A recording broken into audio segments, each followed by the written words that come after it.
నెల్లూరు జిల్లా Manubolu Cherlopalli railway gate సమీపాన వెలసి ఉన్న శ్రీ విశ్వనాథ స్వామివారి దేవస్థానం వద్ద మహాశివరాత్రికి పార్వతీ పరమేశ్వరుల కళ్యాణం సందర్భంగా గణపతి పూజ, స్వస్తి పుణ్యావచనం, మంగళ గౌరీ పూజ నిర్వహించారు. విశ్వనాథ స్వామికి రుద్రాభిషేకం, వెంకయ్య స్వామికి పంచామృత అభిషేకం నిర్వహించారు. ఈ సందర్భంగా వందలాది మంది భక్తులు స్వామి అమ్మవార్లకు పసుపు దంచే కార్యక్రమానికి అధిక సంఖ్యలో భక్తులు పాల్గొని స్వామివారిని దర్శించుకుని తీర్థ ప్రసాదాలు స్వీకరించారు.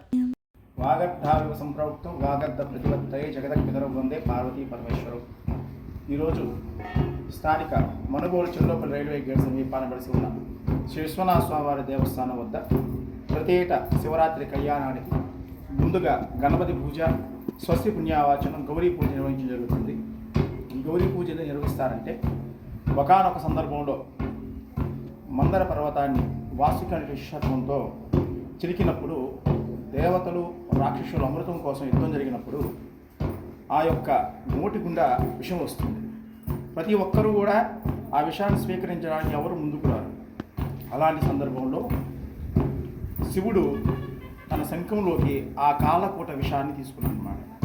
ఒక చుక్క 100 సూర్యుల వేవు కన్నా కూడా వేడి కన్నా కూడా ఎక్కువగా ఉంటుందన్నమాట. అలాంటి విషాన్ని పరమశివుడు స్వీకరిస్తాడు ఆ శంఖం నుంచి, ఆ కాలకూట విషాన్ని. అలా తాకినప్పుడు తన ప్రాణాలైనటువంటి ఈశ్వరుడికి ఏమైనా సరే ప్రమాదం జరుగుతున్న భయంతో అమ్మవారు ఆ విషాన్ని తన శరీరంలోకి దిగకుండా కంఠంలోనే ఆగిపోయే విధంగా అమ్మవారు చేతిని అడ్డు పెడుతుంది. అప్పుడు ఆయన నీలికంఠుడు, గరళగంఠుడు అయిన విషాన్ని గరళంలో ఉంచుకున్నటువంటి వాడు, అంటే కంఠంలో ఉంచుకున్నటువంటి కాబట్టి ఆయన గరళగంఠుడు అంటారు.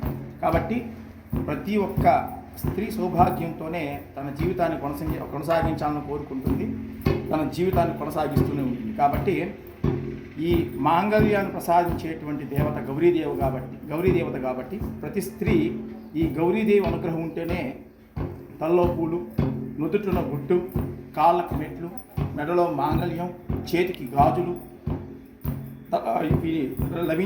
లభిస్తాయి. కాబట్టి ఆ గౌరీదేవి అనుగ్రహం కోసం, ఆ అమ్మవారి యొక్క కరుణ కోసం ముందుగా ఈ పసుపు దంచేటువంటి కార్యక్రమంతో ఇక్కడ పనులు ప్రారంభమవుతాయి. ఈ నెల 26వ తారీఖున స్వామివారికి అంగరంగ వైభవంగా పార్వతీ పరమేశ్వర కళ్యాణం, మార్చి 3వ తారీఖున కొన్ని వేల స్వీట్లతో ఏకాంత సేవా కార్యక్రమం నిర్వహించబడును. కావున భక్తులందరూ కూడా ఈ కార్యక్రమాన్నింటిలో పాల్గొని స్వామివారిని దర్శించి తీర్థప్రసాదాలు స్వీకరించవలసిందిగా కోరుకుంటున్నాను. మరిన్ని అప్డేట్స్ కోసం మన HN9 టీవీ ఛానల్ని సబ్స్క్రైబ్ చేసుకోండి.